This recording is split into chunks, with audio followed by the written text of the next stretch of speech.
Dieu va dire à Israël, en Deutéronome 7, lorsque l'Éternel ton Dieu t'aura fait entrer dans le pays dont tu vas prendre possession et qu'il chassera devant toi les nations hétiennes, les Girgasiens, les Amoriens, les Cananéens, les Phérésiens, les Héviens et les Jébusiens, 7 nations plus nombreuses et plus puissantes que toi, lorsque l'Éternel te les aura livrées, tu les dévoueras par interdit. Alléluia. Il n'existe aucune terre qui est vide. Vous avez déjà vu ça? C'est-à-dire qu'il y a une contrée. On est arrivé là où il n'y a pas l'homme. Vous avez déjà vu ça? Ça existe. Une terre qui n'est pas occupée. Et quand les hommes se sont partagés, la terre où ils sont déplacés.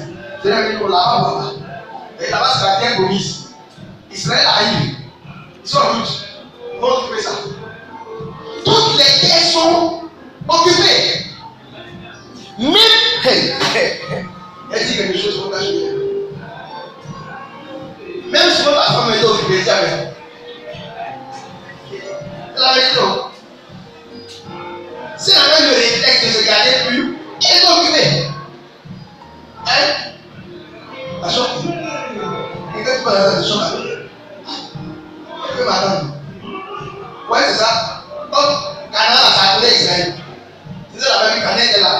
Quand il a fait l'homme sorti, j'appelle Israël. Ils sont en route. Ils arrivent. Amen. Donc, toute terre est d'abord occupée. Il y a des peuples qui habitaient à Canaan. Canaan n'était pas une terre vide. Canaan était habité par des peuples. Et même ces peuples, la Bible le dit, c'était des peuples qui étaient plus puissants et plus nombreux qu'Israël. Alléluia. Donc, les challenges de ta vie aussi, là, tous les challenges qui sont puissants et sont plus grands que toi, dis amen. Les endroits que tu dois conquérir. Ah, c'est une affaire de conquérant. Est-ce que c'est rendu compte qu'Israël a conquis Canaan? Qui n'a pas encore vu ça? Parce qu'il y a des peuples là-bas. Comment Israël va venir et puis dire, bon, c'est assez chez moi? Non, attends, c'est bizarre. C'est une maison qui dit ça, chez moi. Et puis, il est illégal. Ah, chez moi, c'est bien. Il y a ça. Donc, Israël aussi a conquis Canaan. Donc, si tu veux rentrer dans cet endroit où coule le lait et le miel, si tu veux rentrer dans le repos du Seigneur, si tu veux rentrer dans cette parcelle où tu as comme une stabilité dans tout ce qui est autour de toi, tu dois pouvoir conquérir toi aussi ton Canaan. Et à Canaan, il y a des peuples qui étaient par le passé, oui, moi c'est des esprits, il y a des esprits à Canaan qui étaient par le passé matérialisés par des peuples, dont les Girgasiens, les Héviens, les Jébusiens et autres. Aujourd'hui, ces peuples sont des esprits ou encore même des mentalités. Alléluia. Pourquoi donc rentrer dans ton Canaan? C'est dans cette manière de vivre avec stabilité, avec ton Dieu, cette paix. C'est comment dire là? C'est dit, cette paix que tu dois avoir, cette stabilité que tu dois avoir, il y a cet esprit que toi-même tu dois pouvoir conquérir et dominer. Alléluia. Parce que lorsque Dieu a dit, je vous livrerai ces peuples, voici comment vous allez vous comporter avec ces peuples. Il dit, vous les dévouez par interdit. C'est-à-dire que ces peuples-là ne doivent pas être des sujets de affection pour toi. Amen. Tu ne dois pas contracter de mariage. Quand on parle de mariage, parce que c'est ça.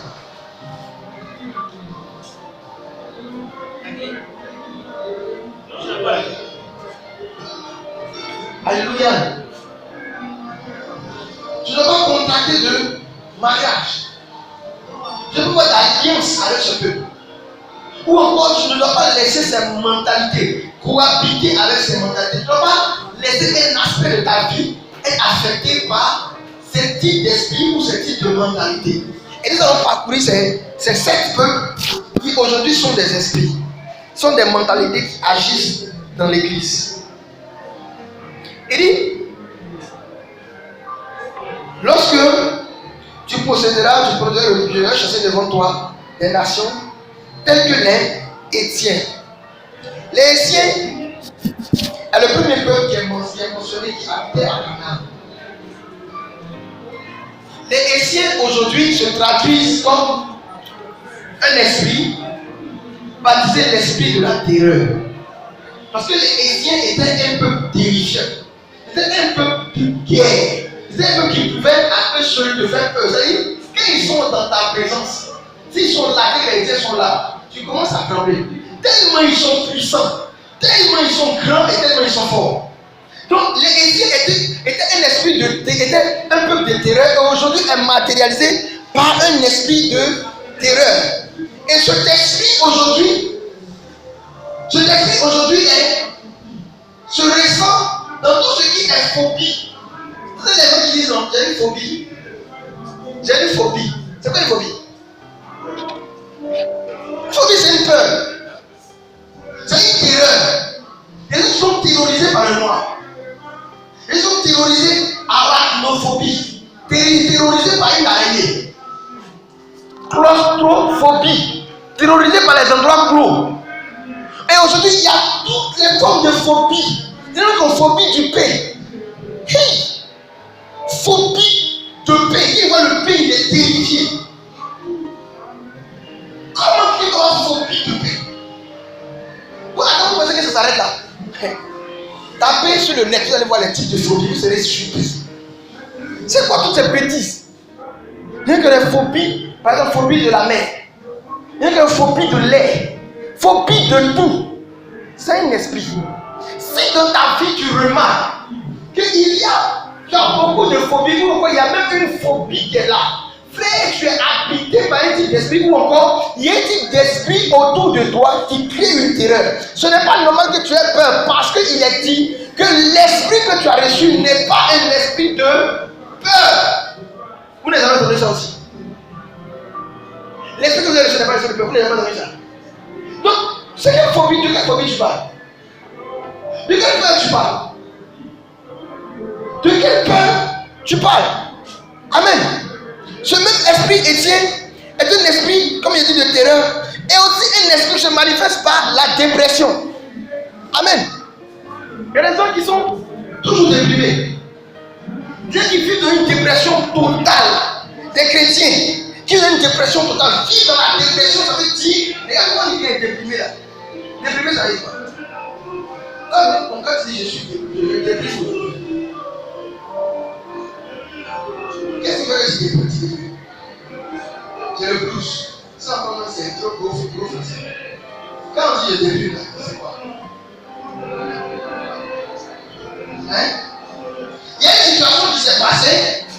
Cette situation t'a tellement affecté que tu n'as même pas envie de t'aimer de tout. Je déprime. J'ai perdu le cours de la vie. J'ai perdu le cours de la vie, le sens de la vie. Or, qui est la vie? Je suis le chemin, je suis la vérité, je suis la vie. Hébreux 13, verset 8.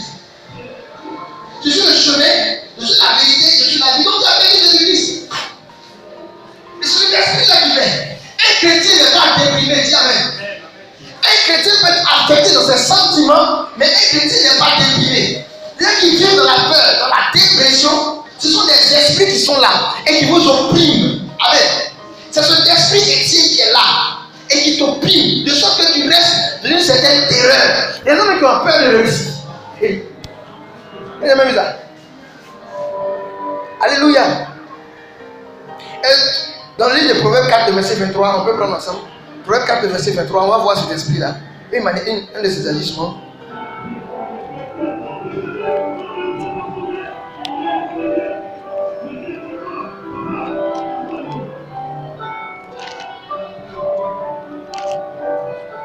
Proverbe 4, verset 23.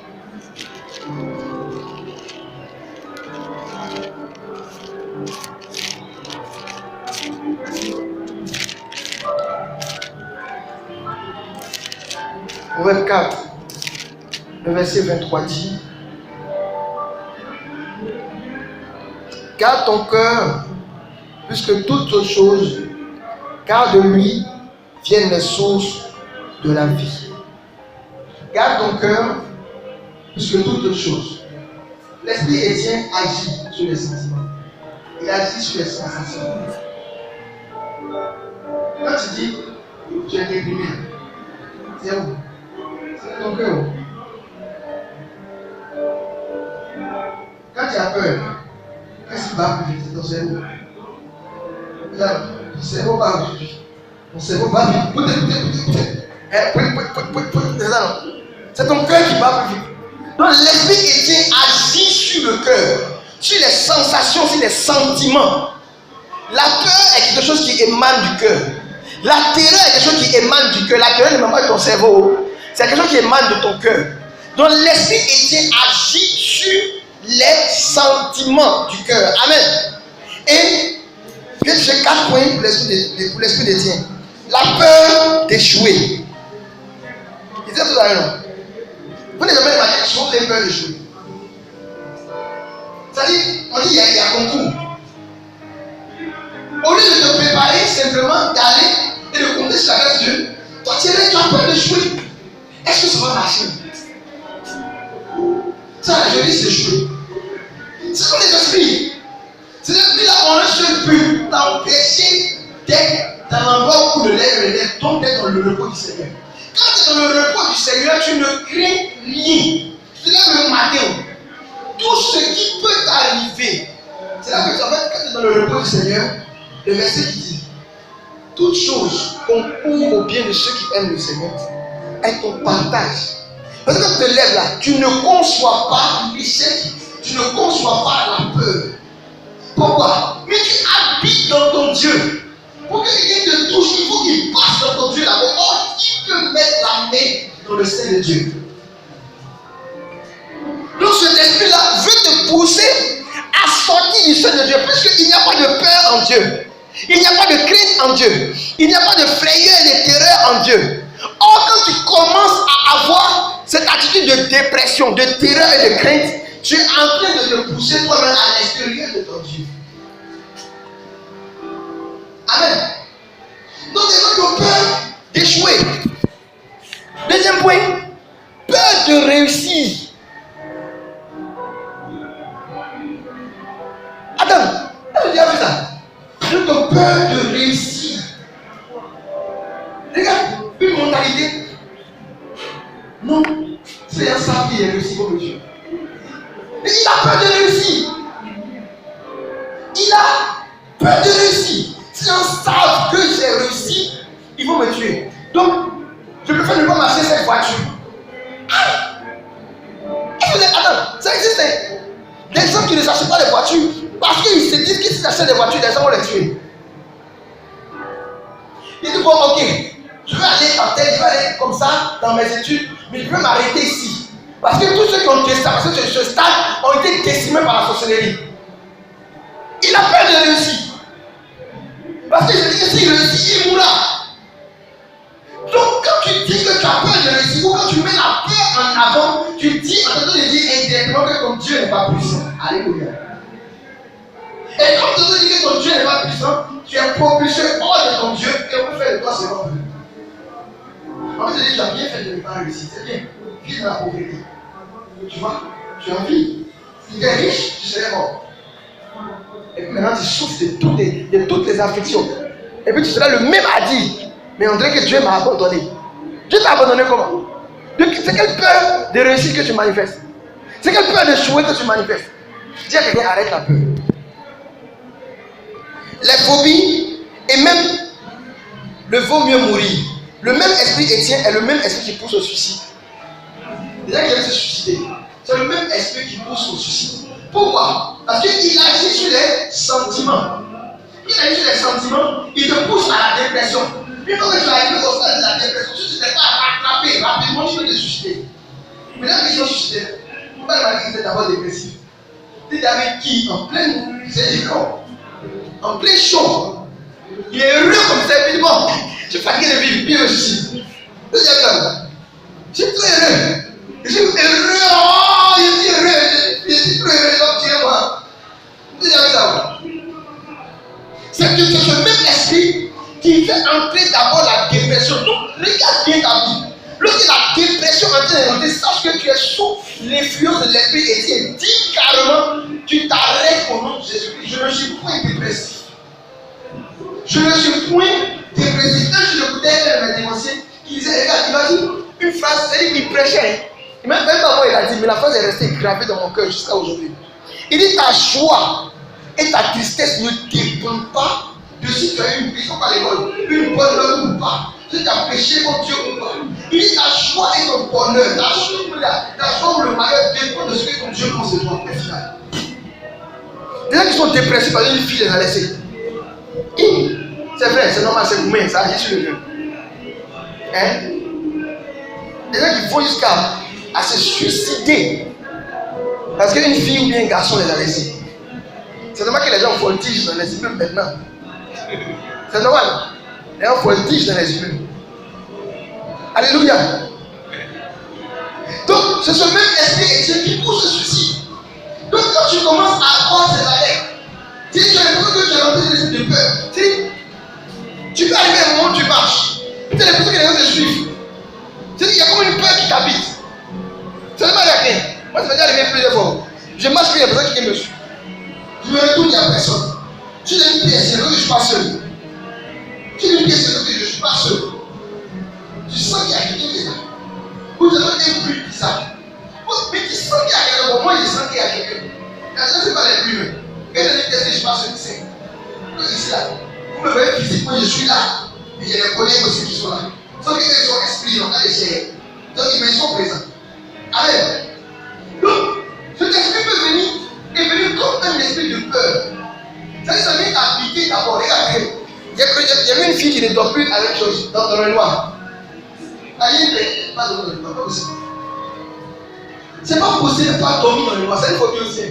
Et qu'on peut être du noir. Noirophobie. Alléluia. Et donc, de façon subtile, ça arrive que tu ne le vois pas. Ça va faire une petite peur. Peut-être ça peut arriver lorsque tu perds un parent. Ou tu perds un chien ou quelque chose. Qui est proche de ton environnement. La personne est tellement proche que sa tête a fait mal. Et après, avec toutes les histoires africaines, tu dis que le gars peut te réapparaître. Amen. Mais si Jésus-Christ fait réapparaître, c'est simple. Ou bien. Donc je dis qu'il peut réapparaître. Donc, il y a une petite peur qui s'installe. Si tu ne prends pas la paix, avoir le réflexe de savoir que c'est un esprit chrétien qui est en train de t'influencer et que tu ne commences pas à prier, cette peur va t'habiter. C'est une petite injection. C'est rien de grave. Tu as juste peur pendant un moment que la personne apparaisse. Mais au moins, plus que tu es alerté, la peur est en train de grandir. La peur est en train de grandir. Alimenté par les mythes et tout ce qui est raconté, ça va ne peut plus dormir dans le noir. Quand il s'est dans le noir, quelqu'un va lui apparaître. Et là, comme ça, on l'a persuadé d'aller prier dans le noir. Zéro. Elle ne peut pas. C'est que c'est dans le noir là, les génies vont apparaître. Les génies, cacamou, ils vont apparaître de tous les côtés.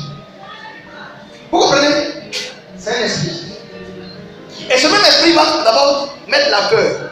Il a commencé déjà à avoir accès à ton cœur. Il va créer une dépression. Cette dépression, si elle n'est pas maîtrisée, va te pousser au suicide. Regardez bien souvent la vie des psychopathes ou bien des gens qui mettent fin à leur vie. C'est des gens d'abord qui étaient d'abord peureux. Quand ils avaient peur de quelque chose, anxieux.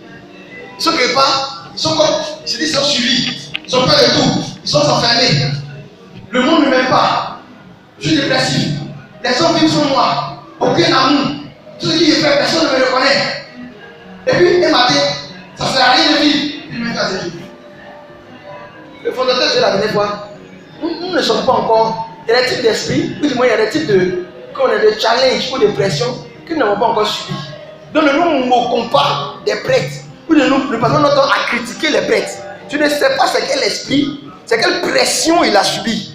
Non, le prêtre il a violé la vie. Vous pensez que, attends, normalement vous avez préparé de violer une vie. Vous pensez. Regarde, il racontait, le fondateur de la côté du jour du baptême. Quand on racontait une histoire où les gars s'y passaient. Le jeune de l'INP qui a poignardé sa femme enceinte. Un gars intellectuel, parti à l'école, sorti diplômé de l'INPHP, avenue prometteur, bon salaire, grande maison. Un matin, il s'est levé, a pris un couteau et il a poignardé sa femme enceinte. Est-ce que vous voyez? Ça n'a même pas de sens. Donc tu ne sais pas, c'est quel esprit qui l'attendait à sa fenêtre. C'est vraiment une pression qui a donné à sa fenêtre. Regarde, souvent tu peux être là comme tu as une pression sur toi. Si tu ne sais pas mettre ton corps, tu as couché toutes les filles quartier. C'est aujourd'hui là, il faut que ta libido s'exprime. Il faut qu'il n'est pas forcé. Forcé. Tu ne sais pas c'est quelle pression qui est sur le père qui s'est arrivé. Tu ne sais pas c'est quel esprit qu'il a. On est prié pour les hommes de Dieu. Et ils disent non, mais ils sont les hommes de Dieu. Ils disent cela. Vous pensez, regarde, les hommes de que tous ceux qui existent. Parce que je frapperai le berger et les plus bisous. On n'a jamais dit, je vais chicoter le mouton. Et puis le berger, c'est dans un pré. Et puis ça. Je frappe la brebis. Et puis le berger, le berger place de disperser sur lui. Amen. Donc cet esprit-là, c'est un esprit qui agit sur les sentiments. Non.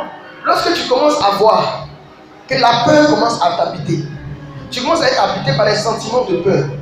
Est-ce que je vais réussir dans la vie? Les sentiments de peur et de dépression, les gens ne m'aiment pas. Je vis dans mon coin. Personne ne m'aime. Et la dépression commence à rentrer. Sache que tu es sous l'influence d'un esprit.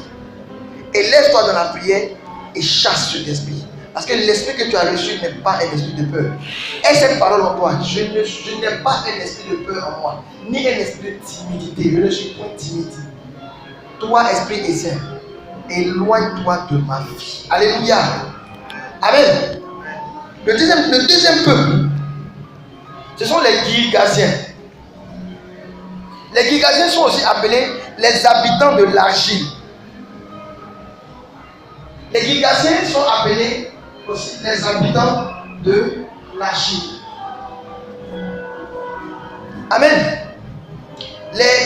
Les faits, ou du moins ce qui matérialise, ce qui symbolise ce peuple, il y a l'incrédulité et ils sont centrés sur les choses de ce monde. Amen.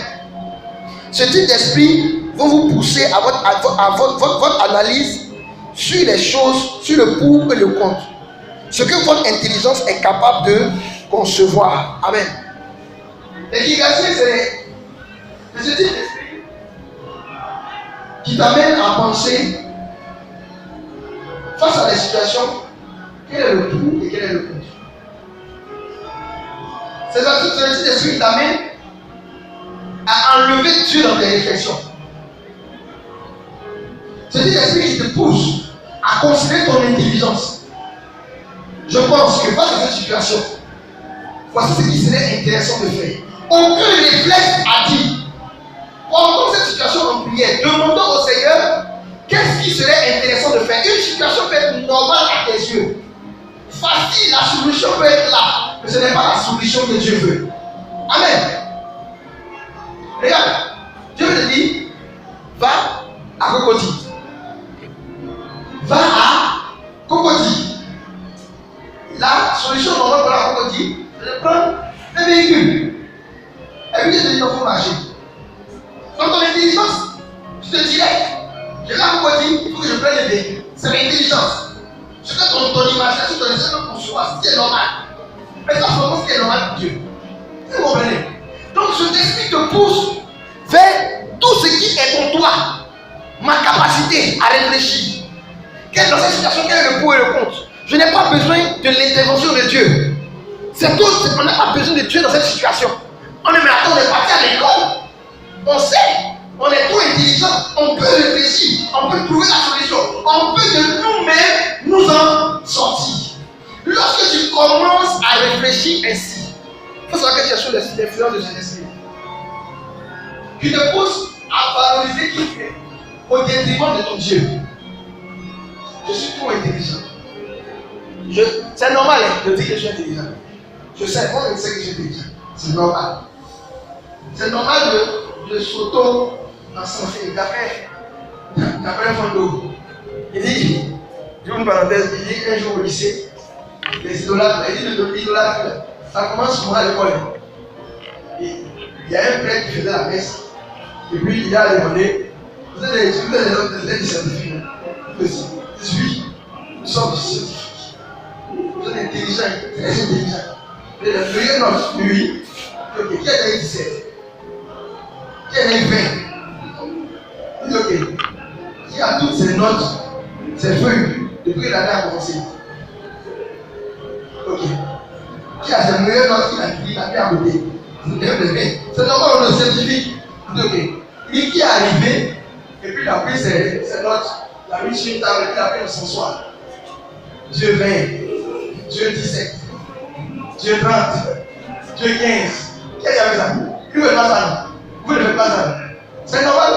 Ce ne sont que des notes. Mais il y a des gens qui prennent les notes et qui affichent le reste comme. Ils affichent. Quand il est dans sa chambre, il est assis, il ne te parle pas. C'est normal. Frère, tu es rentré dans le grenier de l'intelligence. Ici, c'est moi qui règne. Alléluia. Frère, il explique là. On va les chasser. Donc, lorsque tu commences à mettre ton intelligence au-delà de toute chose, mon moi, je peux le résoudre. Je n'ai pas besoin de Dieu. Cherchez 1 Corinthiens 3, verset 19. Quelqu'un va chercher Job 11, le verset 12 à 13. Et puis un autre, 1 Corinthiens 3, le verset 18. 1 Corinthiens 3, le verset 18 à 19. Et puis Job 11, le verset 12 à 13. Lorsque cet esprit commence à t'animer, lorsque tu commences à penser que tu es plus grand et que tu peux réfléchir de toi-même, tu es sous l'influence d'un esprit. Quelqu'un a trouvé 1 Corinthiens 3, le verset 19? 1 Corinthiens 3, le verset 19, tu peux lire?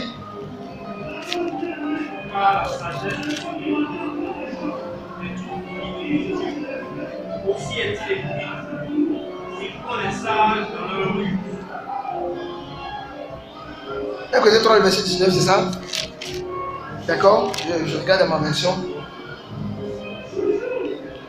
Il dit, car la sagesse de ce monde est folie devant Dieu. Aussi est-il écrit, il prend les sages dans leur ruse. Amen. Donc, il dit la sagesse de ce monde, c'est folie avec Dieu. Voilà pourquoi je disais tout à l'heure. Si Dieu te dit par exemple, va évangéliser à Katoula, demande à Dieu comment y aller. Voilà pourquoi David pouvait dire, il dit à David, sors, va te battre. Je te donne, je te livre. Il dit David, va conquérir tel peu. Et puis David demande à Dieu, est-ce qu'il a gagné? Dieu t'a dit de partir. Comment tu te bats? Il demande à Dieu, est-ce qu'il a gagné? Il dit oui, et puis je m'en vais. Il demande à Dieu comment je fais pour gagner. Et puis Dieu lui dit encore, voici comment tu feras. Si tu comprends. Mais il peut dire, attends, je suis un homme de guerre. La Bible a dit que David est un homme de guerre. Même Dieu a reconnu que David est un homme de guerre. Parce qu'il a dit, David, tu ne bâtiras pas mon temple. Parce que tu es un homme de guerre. De peur que les peuples que tu as combattus là viennent détruire le temple. Donc, il ne faut pas toi qui as touché. Il y a ça à Salomon. Lui, on ne le connaît pas. Lui, il n'a pas fait la guerre. Quelqu'un d'autre, s'il lui construit, lui, ils vont vouloir détruire. Ils vont dire, c'est pas David qui a construit, c'est son fils qui a construit. Donc, laissez. Amen. Donc, c'est pas parce que tu es un homme de guerre qu'on a dit va à la guerre. Il dit forcément que tu dois prendre ton âme pour y aller. Et Dieu ne dit pas à la guerre. Il va dire non, aujourd'hui, je suis sauvé. Mais ton intelligence, tu penses que tu es trop sage plus que Dieu. Donc tu n'as pas besoin de réfléchir longtemps. Tu n'as pas besoin de demander quelle est la direction divine à Dieu. Je sais, il y a des gens qui ont établi même leur vie, planifié leur vie. Eux là, quand ils finissent à l'école, 3 ans ils se marient. 3 ans plus ils font un enfant, 3 ans plus 6, ils ont 15 voitures. C'est-à-dire qu'il n'y a même pas de place si Dieu le veut. Même pas consulter le Seigneur, savoir est-ce que le chemin que je prends est le bon? Non. Selon la mentalité et l'intelligence, il est dit que si tu suis ce chemin, tu réussiras. Mais qui est que ce chemin est fait pour toi? Qui t'a dit que parce que tout le monde est dans agro-business, toi tu dois être dans agro-business? Demandez à des gens, ils sont rentrés, le jour ils sont rentrés, agro-business est fermé. Dis amen. L'argent était là-bas. Pourtant ton ami était là, il partait retirer les 10 et les 20 millions. Frère, il y a une intelligence divine. Il y a une consultation de Dieu. Donc quand tu commences à regarder que dans tes réflexions, il n'y a plus de aller consulter le Seigneur pour savoir est-ce que je suis dans la bonne direction. Regarde, souvent les gens, toute promotion n'est pas promotion. Toute bénédiction n'est n'est pas bénédiction. Tout ce qui est propulsé en l'air n'est pas bénédiction. Et la preuve, si tu lances quelque chose en l'air et tu n'as pas rattrapé, la chose va s'écraser. Dis amen. Et les gens font attention. Oh, il est en haut. Et tu t'as haut, il n'a rien attrapé. Et il est en haut, tu t'as lancé, je n'ai plus là. C'est sûr et certain que tu dois faire une crash terrible. Des gens qui sont face à des entretiens. On dit, oh frère, j'ai donné une entreprise, tu veux toucher 600 000. Et on dit, si tu as vu, il va dire, non, tu sais, nous, on t'a vu ton travail, tu es très bon. Oui, tu es très bon, tu le mets à bloquer. Tu es très bon, très intelligent. Nous, on te veut, on va te payer 6, on va te payer 1 million d'euros. Alléluia! C'est pas promotion? Est-ce que c'est pas promotion? Attends, c'est là maintenant on dit le mot débauché. Regarde maintenant, dans débauché, il y a débauche. Dans débauché, est-ce que c'est bon? On dit, ah non, j'ai été débauché par telle entreprise. C'est que tu es débauché, alléluia. Tu es prostitué d'entreprise, tu es prostitué d'entreprise. Tu vas d'entreprise, tu es marié à cette entreprise, tu es à Boloroji, tu es assis fort. Après, c'est quoi qui a envie d'être? Après, envie d'être, tu as la chose. Tu as quoi? Est-ce qu'il y a la tombe? Après, tu es débauché. Il y a le terme que je suis débauché. L'entreprise m'a débauché. Alléluia. Quand sont les termes? Donc, j'ai été débauché à Sam Assurance. J'étais à la Loyale. C'est une petite assurance. Je suis maintenant à Sam. J'étais débauché à Sam. C'est une promotion, non? C'est bien. Mais est-ce que c'est la voie de l'éternel? Mais selon mon intelligence, quand je regarde, normalement, à mon âge, je suis arrivé même à l'âge de l'ascension. Normalement, à cet âge-là, je dois pouvoir. J'ai fait 5 ans dans l'entreprise. Donc, normalement, après 5 ans, je dois quitter l'entreprise. C'est ce qui est normal. Donc, c'est normal aussi qu'il y ait une promotion en cette période. Or, l'argent qu'on va me donner de l'autre côté, c'est le double de mon salaire. Avec ça, je pourrais investir dans l'œuvre de Dieu. Amen. Je pourrais financer l'œuvre de Dieu. Je pourrais financer la parole de vie. Donc, quand je regarde, c'est une promotion venue de l'éternel. Amen. Ça, c'est avec la manette, je ne veux plus oublier. Regarde, j'étais encore stagiaire. Quand on me proposait, en fait, dans cette période, je devais passer, je devais signer mon contrat. Je devais signer mon contrat dans l'entreprise où je suis toujours. Et dans cette même période, on me proposait un autre travail. Donc on allait faire les entretiens. C'était à midi. J'ai pris taxi, je n'avais pas payé taxi pour la midi. Le stagiaire me l'a passé payer taxi pour la midi. Là-bas, il y a encore des vidéos, c'est taxi. Et il y a plus de taxi parti. Tu as payé des aînés. Il y avait des anciens de l'école qui étaient là. C'était nombreux. Il y avait les aînés, c'est comment? Pareil. Donc, pendant que l'entretien, les professeurs de gars, ils parlent anglais. Moi, je parle français. Là, ils parlent français, donc je suis interprète. Les gars qui interprètent en français, la chose, ils parlent anglais, ils parlent français. Ils m'ont même fatigué pour toi. Et j'ai même fatigué pour toi. Et pas cher à capter mon anglais pour toi, c'est ça. Anglais, je comprends, mais au départ, français. Donc, on a échangé comme ça, et puis, le lendemain, il m'appelle. Que finalement, c'est vous qui avez été retenu pour le poste. Alléluia! C'est une bénédiction, frère. Dis amen. Attends, il était stagiaire derrière moi. Donc, ils arrivaient au terme. C'est ça que je connaissais le salaire que j'allais me donner s'il signait mon contrat. Donc, le lendemain, il m'a appelé, il m'a dit, non, tu viens à 10h, on va négocier le salaire. J'ai laissé le travail avec vous là, côté moi. Mais ça va pas trop bien, les gars. Il faut que j'aille me reposer. Et ça a dit, c'est le croisé de blanc.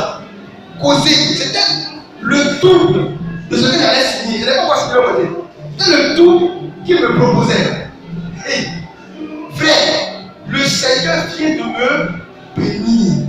Alléluia. Comment c'est témoigné ici? Ou bien même à Hébron. Donc je suis rentré à la maison. Je n'étais pas encore marié. J'appelle ma fiancée, je lui dis, ah, voici la situation. Vraiment, le Seigneur est venu nous prier. Donc, on parlait déjà on avait commencé les tournages. Vous avez fait le coco, donc on partait maintenant vers les bonnes choses. Donc c'est mieux que tu aies beaucoup d'argent parce que le mariage a pompé. Alléluia, à célébrer le Seigneur. Nous n'aillons au Seigneur, nous te bénissons. merci, car tu as agi puissamment. Quand on a fini, elle a dit, mais quand même confions. Cette confiance, prenons ça en intention et demandons au Seigneur quelle est la direction divine. Frère, ayez des femmes prophétiques, dis amen. Ayez des femmes qui craignent le Seigneur. Regarde, pendant qu'il a fini ça là, qu'est-ce que je te voyais là? Rappelez-moi, il y a raconté une autre histoire de la Bible. Vous allez comprendre pourquoi il faut avoir une femme prophétique. Elle dit, comprenons son intention, demandons quelle est la direction. Donc il dit, ok, d'accord, comprends le Seigneur, nous te bénissons puisque tu nous envoies. Mais Seigneur, donc dis-nous, est-ce que nous devons y aller ou pas? Est-ce que je dois partir ou pas? Dis-moi. Le lendemain, je me réveille, toute envie de signer au contrat est quittée dans mon cœur. Ah! Je pense au travail et puis, ça me fait mal. C'est comme si je suis venu. Bon, je dis, ok, c'est vrai, peut-être. Souvent, tu vois, comme je me dis, là, c'est dans le noir du pays. Mais lui, comme c'est là-bas, il me dit, c'est pareil que l'Abidjan. Bon, ça, je veux marier les ici, tout ça. J'arrive au travail. Bon, mon patron m'appelle, me dit, bon, viens, mon petit. Tout à peine, le temps que je vais passer, si tu vas signer ton contrat, tu savais aussi ton contrat, tu vas le lire. J'ai dit à ça, ça n'a pas changé.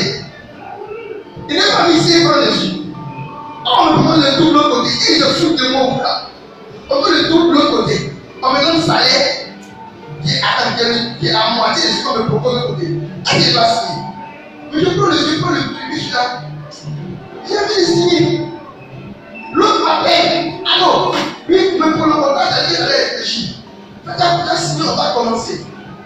Mais quand il m'appelle, ça ne sonne pas normal dans mes oreilles. Mais quand je regarde le contrat, je suis content, j'ai envie de signer ça. On dit, là-bas, c'est le double du salaire. Ici, c'est la moitié du salaire. Mais j'ai envie de signer la moitié, c'est qu'il dit aussi ça. Donc l'intelligence humaine voudrait que tu signes où c'est beaucoup. Ou bien, mais la volonté de Dieu dit qu'il faut signer où c'est petit. Tu choisis pas. Ton intelligence ou ta volonté de Dieu. J'ai appelé les autres, j'ai dit vraiment, la proposition est alléchante. Mais je vais rester où je suis. Il faut proposer quelqu'un d'autre. Et non, mais c'est toi on veut, ou bien c'est pas sur le salaire, on peut augmenter. Hein? Alléluia. Vous pouvez augmenter les combien? Il dit non, mais en fait, qu'est-ce que comment tu veux? Est-ce que vous pouvez mettre 100 000 dessus? Il dit, c'est pas un problème, si tu veux, on prend même ton logement là-bas. Et Seigneur, quand il me bénit encore.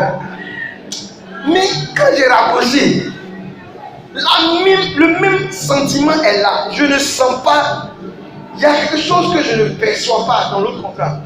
Et j'ai signé le contrat de là où j'étais. Là, on dit non. C'est bon, je suis à terre. 2 mois plus tard, l'entreprise a fermé. 2 mois, l'entreprise a fermé. Donc je serais parti 2 mois au nord. Et puis je reviens chômeur. Et le même mois, j'ai eu 3 fois promotion. Là où j'étais. J'ai atteint le salaire où je me disais en 2 mois.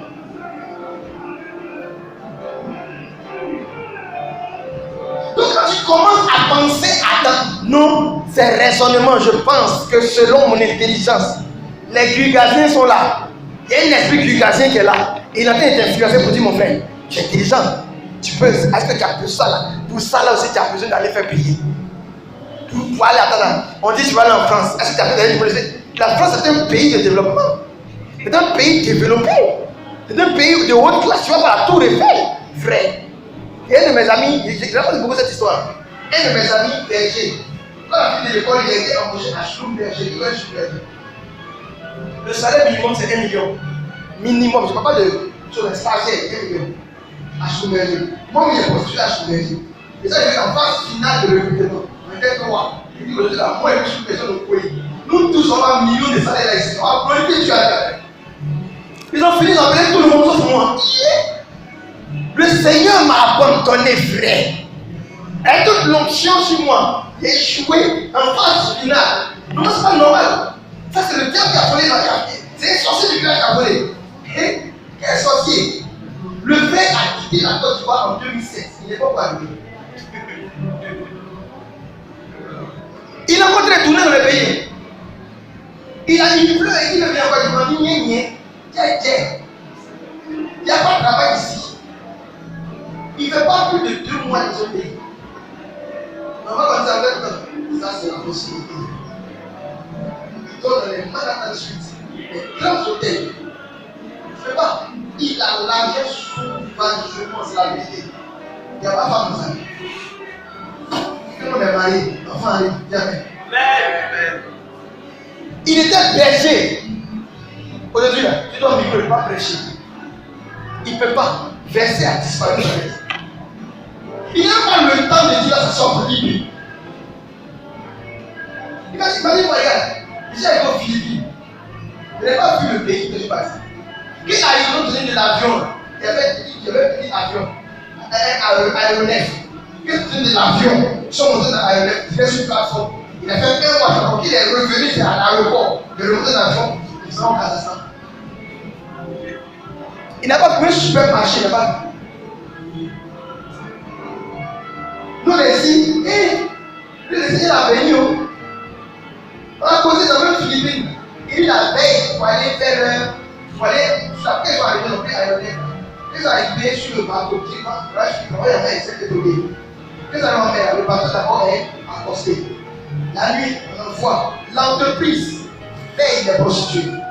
Il y a toutes les couleurs, toutes les formes. On a fait ça, c'est à payer, mon frère. Tu dois prendre. Parce qu'on fait 1 mois ou 2 mois, mais il n'y a pas de femme là-bas. Donc prends. L'entreprise a payé. C'est toi, tu peux prendre 6 si tu veux. C'est normal là. Donc on dit c'est vrai, vous m'avez fait arrêter. Puis ça vient. Allez, t'en passe. Vas-y. Ok, les gars, demain. L'autre passe. C'est ça.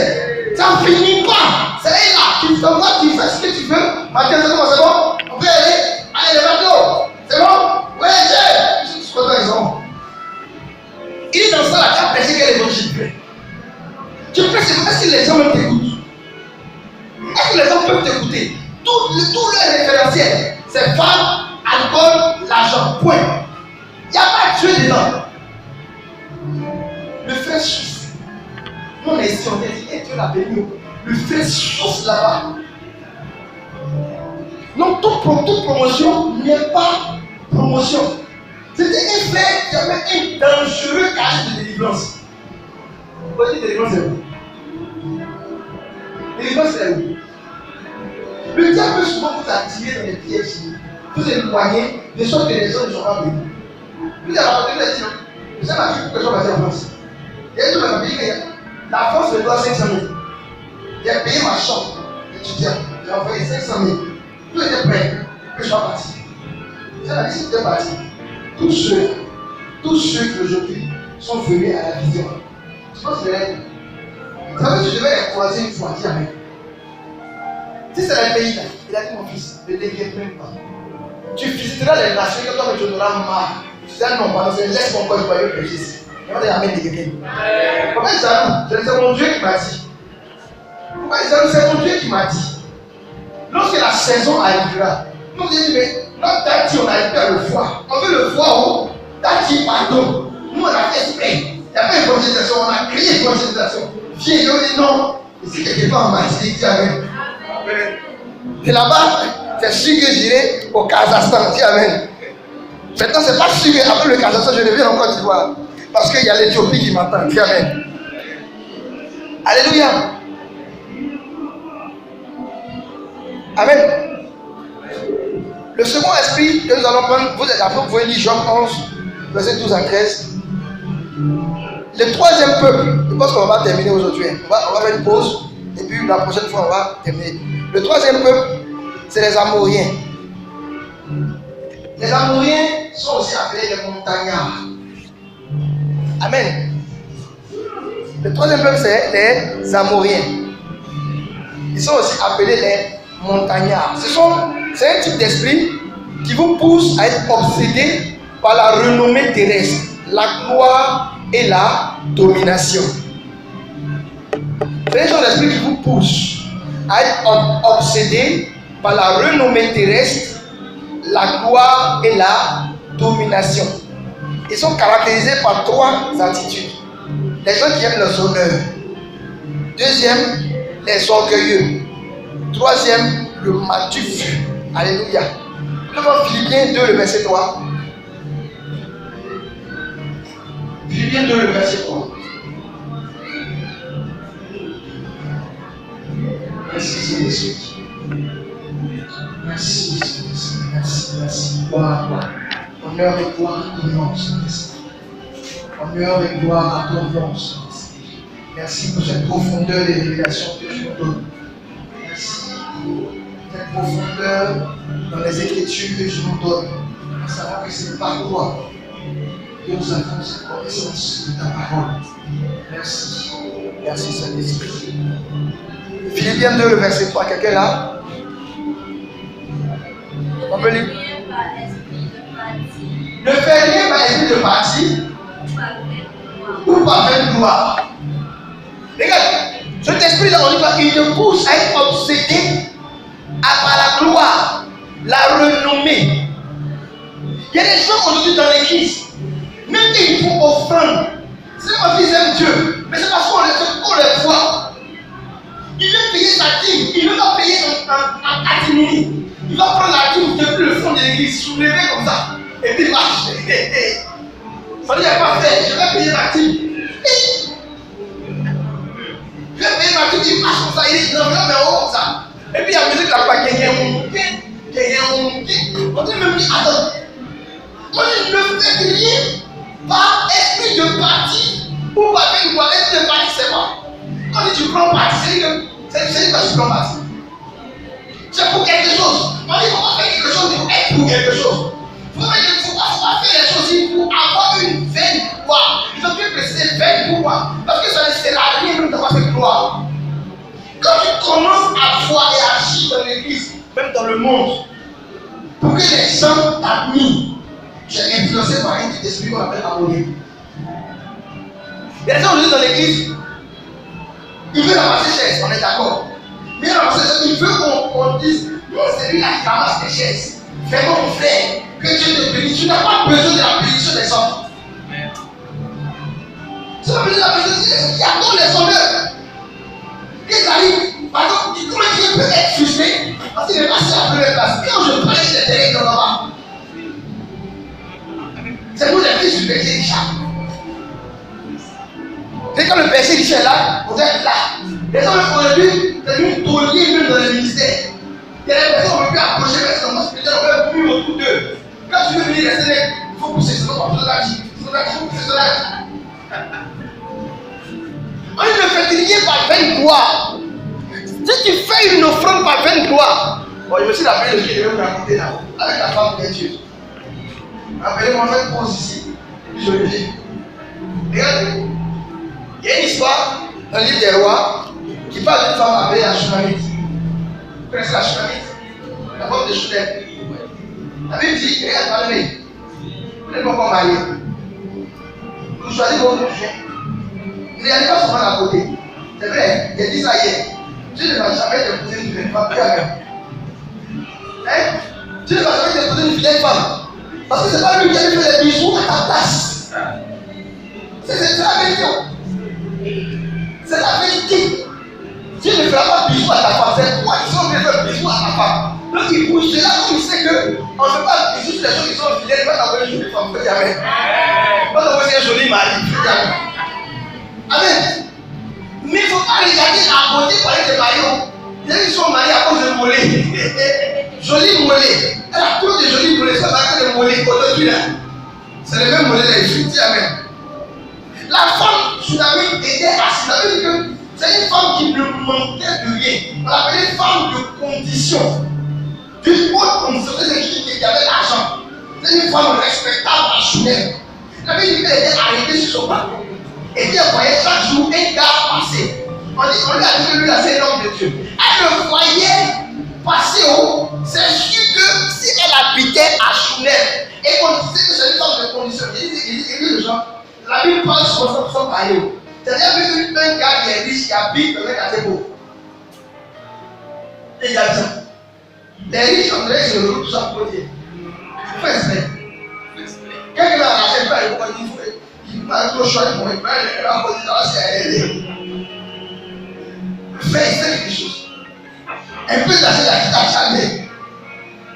petit âgé, il a jamais. Non, il fait un peu faire. C'est normal. Donc si la Bible dit que la femme est d'une haute condition, c'est-à-dire qu'elle habitait dans un quartier de riches. Et si elle habitait dans un quartier de riches, c'est que plusieurs femmes habitaient dans le même quartier de haute condition. Donc beaucoup de personnes aussi voyaient l'homme de Dieu passer. Mais elle a été la seule à avoir le réflexe d'honorer l'onction sur la vie de l'homme de Dieu. Amen. Il y a des gens qui ne peuvent même pas percevoir l'onction sur la vie de l'homme de Dieu. Ils vont même le banaliser. Mais parce qu'elle a su repérer l'onction sur la vie de l'homme de Dieu, elle a dit à son mari, vous voyez comment elle est intelligente. Elle a pas dit j'ai trop d'argent. Les femmes qui sont remplies de vertu ne se lèvent pas pour partir. Elle va voir le mari d'abord. Le mari donne l'approbation. Et ça va partir. Et son mari vous dit, l'homme qui passe là, c'est un homme de Dieu. C'est pas mieux, on va faire une petite maison avec une chambre haute. Au moins, il va pouvoir vivre ici, il va se reposer. Mais quand il a raison, faisons-lui. Donc, ils ont construit une petite maison, une chambre haute, dans laquelle il pourrait se reposer. Elle ne s'est pas arrêtée là, elle n'a pas mettre même une table. Peut-être qu'elle va venir comme c'est l'homme de Dieu, il va s'asseoir pour méditer la parole. Ils ont mis une table, ils ont mis tout ça. Le seul fait qu'elle a su repérer l'onction sur la vie de l'homme de Dieu a déclenché une onction, une bénédiction dans le corps de l'homme de Dieu. Pareil que la dame qui est venue et qui a saisi le vêtement de Jésus-Christ. Jésus-Christ ne s'apprêtait pas à faire le miracle. Il ne comptait même pas faire le miracle, il passait. Mais elle a provoqué le miracle. C'est pareil pour cette dame. Le seul fait qu'elle a vu l'onction sur lui, elle a considéré que c'était un homme de Dieu. Et qu'elle veut l'honorer comme un homme de Dieu. L'homme de Dieu a senti quelque chose. Venez à Jésus, il a dit à son père, va appeler la dame. Vous lui demandez, elle a besoin de quoi? Est-ce que vous vous rendez compte? Dis-moi de quoi est-ce que tu as besoin? Mon frère, elle aurait pu dire qu'il est où?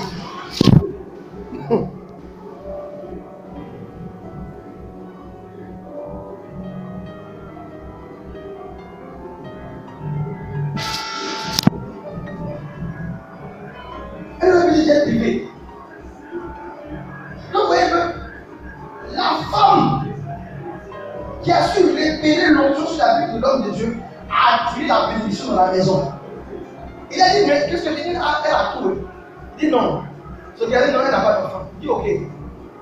Je m'en fous de si tu veux un bon pas. Moi-même, je dis. Elle est à cette même date, elle est restée bien. C'est-à-dire, elle n'a pas cherché bénédiction, mais elle a tiré le bonheur dans la maison. Ayez des femmes dans ces réflexes. Des femmes qui savent regarder les opportunités, qui ont des messages, c'est une opportunité. Ne la montrent pas. Mais des femmes qui sont. J'étais avec un de mes amis récemment. Il me disait, il a dit, il va chez moi pour sa femme. Nous avons dit non. Il dit, mais c'est que comme ça, elle est où? Elle doit l'épouser en bis. Réépouse la paix. Pas la mère, dis que tu n'es pas mariée. Réépouse ça encore. Il dit non, bébé. Il a fait les premiers dans ton business. Il a l'argent. Il dit non. Il achète une maison. Il achète une machine. Il dit non, bébé. Les hommes, il n'y a pas de place sur le parking. Il dit, il faut réfléchir. Il n'y a pas de place sur le parking. Je suis enceinte. C'est mieux que cet argent. On le garde pour le bébé qui va venir. On ne sait pas le nom. C'est que quand vous réfléchissez pour ça, 2018. Mon mari va me payer une voiture. Moi aussi, tous mes camarades ont voiture dans le quartier. Moi aussi, avoir une voiture. Elle pense que quoi? Il y a des femmes qui savent attirer l'attention. Quand il a dit ça, quelques mois après, il y a eu le problème d'un gros business. Tout l'argent a été bloqué. Seul l'argent de la voiture est resté. Il a pu appeler son enfant avec ses idées. Imaginez s'il avait suivi la folie et l'odeur de lui-même. Il avait. Souvent, les femmes, on peut être fou. On peut être fou. Il faut une femme pour toutes les raisons. Donc, on ne pousse pas n'importe qui. Vous pouvez un jour, on va parler de cette affaire. Vous allez comprendre. C'est important. Amen. J'étais où? Je vais terminer par là. On va s'arrêter ici. On était sur l'esprit des amouriens. Les gens qui font tout par vaine gloire, par esprit de domination, sont obsédés par la renommée terrestre. Donc quand tu commences à remarquer que tu veux qu'au travail, ce soit toujours toi qu'on voit, à l'église, que les gens dise oui. En tout cas, grâce à lui, on a pu acheter le public. En tout cas, grâce au berger Ange, on a pu avoir la solo. Oui, c'est moi. Quand tu commences à remarquer ces choses, il y a un moyen. Il y a un esprit qui est en train de déflecter. Tu ne t'habites ne fais rien par esprit de pratique ou par main noire. Si tu fais ton offrande, qu'il ne soit pas pour qu'on dise demain, c'est lui qui a fait la plus grosse offrande. Si tu es venu pour visiter l'homme de Dieu qui a fait l'offrande, qu'il ne soit pas pour qu'on dise l'homme de Dieu dit son nom demain dans le micro. Si c'est toi qui as permis comme tu priais à aimer les chapeaux, qu'on ne dise pas que c'est grâce à Béger Isaac qu'on a pris à aimer les chapeaux.